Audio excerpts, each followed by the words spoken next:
Welcome to Luca and Miguel. Enjoy the video. You start by ensuring you have the correct GitHub username or profile URL and log in if necessary. Once done, open the user's profile page in your browser. Make sure the page fully loads. You do this because the next steps rely on visible HTML metadata. If you prefer, use a private window to avoid cached data.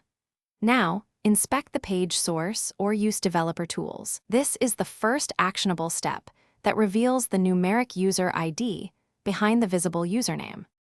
Once the profile loads, open Developer Tools, right-click and inspect or press Ctrl plus Shift plus I, and switch to Elements or Network. Search the HTML for attributes like data hovercard, data user ID, or patterns such as user that often include the numeric ID.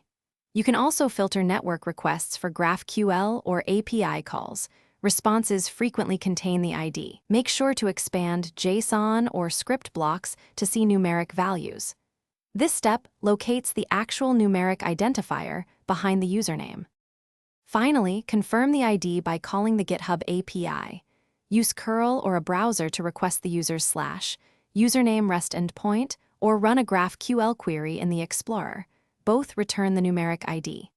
Save the ID once confirmed. If you don't see it in HTML or API responses, clear cache, try an authenticated request, or verify the account isn't restricted.